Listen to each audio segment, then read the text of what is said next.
যারা আমার ভিডিওটা দেখছেন তারা ভিডিওটাকে লাইক করবেন, আর যারা আমার চ্যানেলটা রেগুলার দেখেন তারা চ্যানেলটাকে সাবস্ক্রাইব করবেন।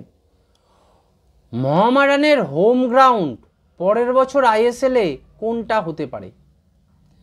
দেখুন, মোহামেডানের হোম গ্রাউন্ড এতদিন অবধি নৈহাটি স্টেডিয়ামকে তারা আই লিগে প্রাধান্য দিয়ে এসেছে, কিন্তু এখন মোহামেডান আইএসএল খেলতে যাচ্ছে।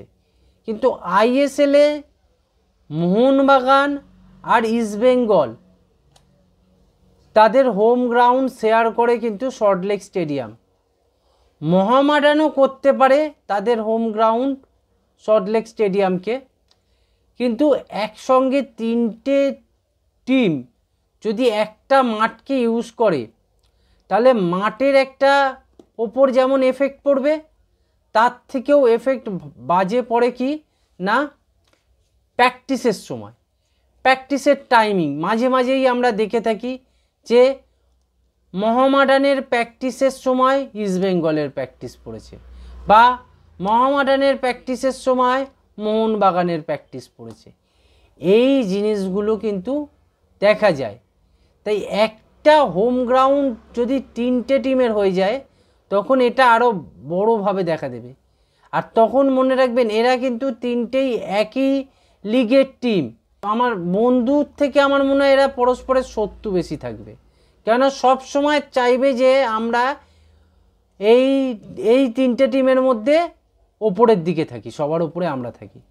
তাই সব সময় আমি এটা মনে করি যে এই যে তিনটে টিমের হোম গ্রাউন্ড এক হওয়ার ফলে প্র্যাকটিসে একটা বিরাট প্রভাব পড়বে।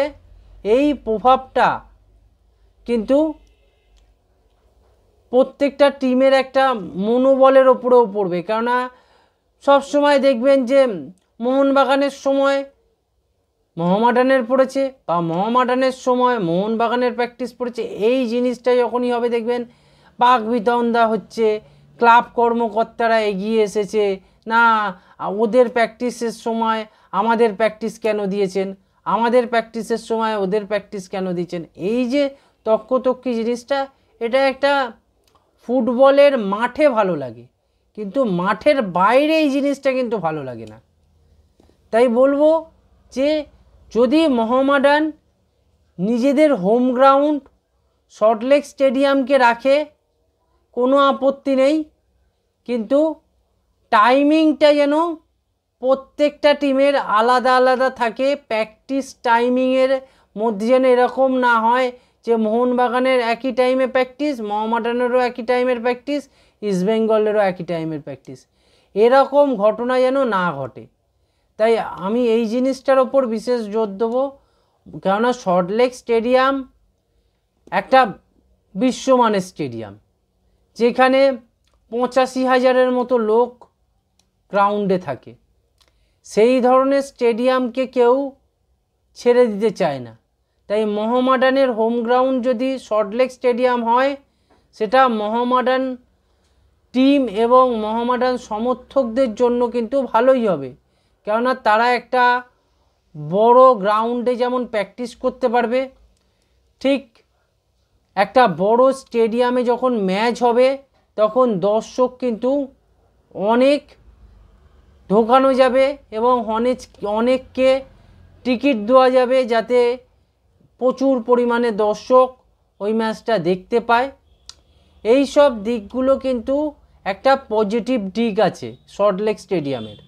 নেগেটিভ দিকটা আমি আগেই বলে দিয়েছি যে টাইমিংয়ের একটা প্রবলেম আছে, প্র্যাকটিস টাইমিং। এই জিনিসগুলো যদি পুরো পারফেক্টলি হয় তাহলে মোহামেডানের জন্য সল্টলেক স্টেডিয়াম একটা খুব ভালো স্টেডিয়াম হবে, এবং সল্টলেক স্টেডিয়ামে খেলাটা মোহামেডানের জন্য অনেক বেশি সুবিধাজনক হবে। তাই আমি বলবো যে কোনো স্টেডিয়ামেই হোক না কেন নিজেদেরকে ভালো করে পারফরমেন্স করতে হবে, এবং ম্যাচ জেতার জন্য যা যা করণীয় সেই কাজগুলো করতে হবে। তাই এই ছিল আজকের ভিডিও। আপনারা চ্যানেলটাকে সাবস্ক্রাইব করুন, ভিডিওটাকে লাইক করুন, ভিডিওটাকে শেয়ার করুন।